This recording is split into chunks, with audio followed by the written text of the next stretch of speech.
Olá pessoal, sejam bem-vindos. Meu nome é professor Roberto Marques e eu vou convidá-los durante algumas aulas para analisarmos alguns conceitos fundamentais sobre o direito internacional privado.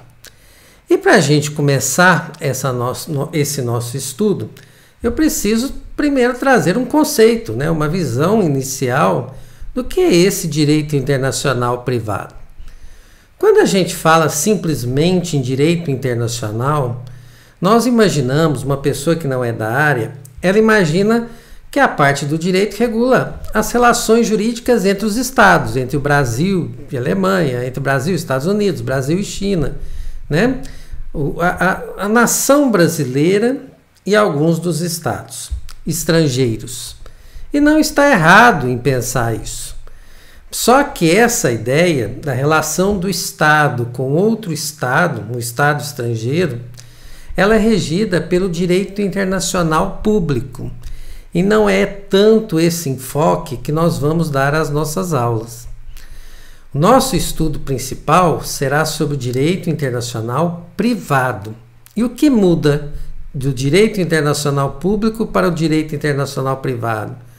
O que muda e que nós vamos dar esse nosso enfoque é que o direito internacional privado, ele estuda a relação de pessoas que têm domicílio, que residem em estados diferentes.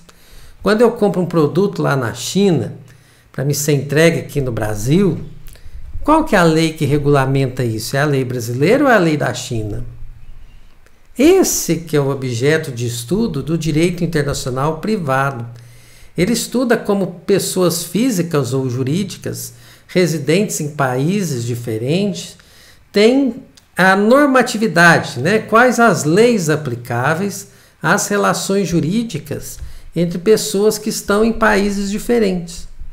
Então, se eu, Roberto, me caso com uma mulher europeia, lá da França, por exemplo, qual que é a legislação que regulamenta esse nosso casamento? É a do Brasil ou é a da França?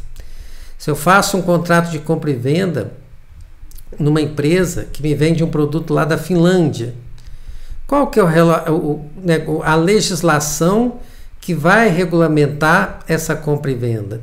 A do Brasil ou da Finlândia? E mais do que analisar qual que é a legislação cabível, é qual que é o juízo, qual que é o poder judiciário competente se houver um litígio entre nós. Comprei um produto lá da China para me ser entregue aqui no Brasil.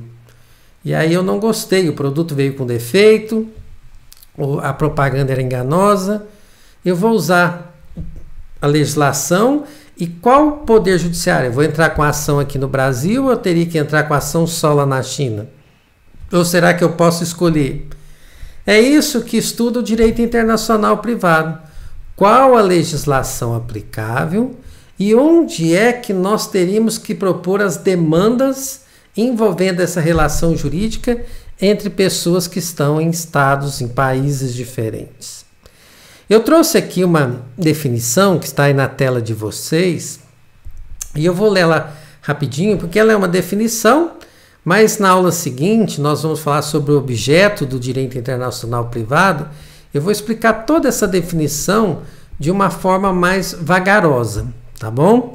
Então, olha só o que esse grande jurista Haroldo Valadão usou para definir esse nosso direito internacional privado. Então, primeiro, denominamos direito internacional privado ao conjunto de princípios. Olha que coisa interessante. O direito internacional privado, pessoal, ele não tem leis, tá certo? Ele não traz leis, nós não temos leis de direito internacional privado.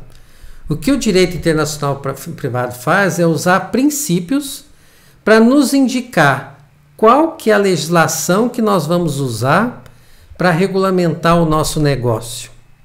A do Brasil ou a do Estado estrangeiro? Se nós tivermos um conflito, qual que é o poder judiciário onde nós vamos propor a nossa demanda? No Brasil ou estrangeiro? Então, o direito internacional vai indicar, mas quem vai nos explicar como é que eu movo essa ação, os requisitos, aí é o direito interno de cada país. Se o direito internacional privado me disser que a legislação é brasileira, que o juízo competente é o brasileiro, que nós temos que entrar com as ações aqui no Brasil, eu vou ter que sair do direito internacional e aí estudar o Código Civil e o Código de Processo Civil brasileiros para saber todo o restante. O direito internacional ele funciona quase que fosse um indicativo, uma placa. Olha, pega a legislação do Brasil e resolva o seu problema. Pegue a legislação da China e resolva o seu problema. É assim que funciona o direito internacional privado. Ele indica a legislação que vai ser usada, mas ele mesmo não tem uma legislação, entenderam? Então, é para solucionar esse conflito. Qual a legislação e qual o poder judiciário competente para nós decidirmos as nossas demandas? Então, por isso que o doutrinador começa dizendo, denominamos direito internacional privado ao conjunto de princípios e não um conjunto de leis. Ficou claro esse comecinho? Continuando, que determinam, olha só, que indicam a lei aplicável às relações jurídicas ou aos atos praticados em países estrangeiros. Eu, Roberto, moro no Brasil, tenho meu domicílio aqui e comprei uma casa lá na França. Como é que eu tenho que regularizar a documentação dessa casa que está lá na França? Eu vou usar as leis brasileiras ou as leis francesas? Tá certo? Aí o direito internacional vem e fala assim, olha, usa a lei francesa. Se o imóvel está lá, você usa o imóvel, a legislação que está lá. Ah, e aí como é que eu faço? Aí o direito internacional cruza os braços. Fala assim, agora você vai lá, estuda a legislação francesa, o Código Civil francês, e aí você vai entender como é que você regulariza o seu imóvel lá. Então, negócios, atos praticados, casamento, adoção, doação, nós vamos ter indicativos, o direito internacional privado vai nos indicar qual a legislação e qual o poder judiciário competente, tá bom? Entre pessoas pertencentes a estados ou territórios diferentes, então em nenhuma hipótese, pessoal, o direito internacional privado vai ser utilizado para solucionar questões de brasileiros que praticaram atos aqui no Brasil. Se você casou no Brasil, uma brasileira, e o casamento foi no Brasil, você tem a legislação nacional. Você tem a legislação nacional para resolver isso. O que o direito internacional privado está preocupado é se você casar com uma pessoa no estrangeiro.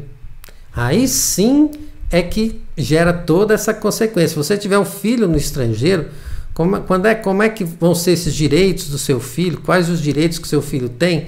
Seriam os mesmos do Brasil? Não seriam? Aí então o direito internacional indica o caminho. E quando eu estou falando entre pessoas, tá, pessoal? É tanto pessoas humanas, nós, quanto as empresas, pessoas jurídicas, tá bom? Então, pessoas pertencentes a estados ou territórios diferentes. Em suma, há todos os casos em que devemos aplicar a lei de um estado no território de outro. Então, vou ter que aplicar a lei do Brasil no estrangeiro, lei estrangeira aqui no Brasil, tá certo? Vou sujeitar os brasileiros a uma lei estrangeira, vou sujeitar os estrangeiros a uma lei nacional.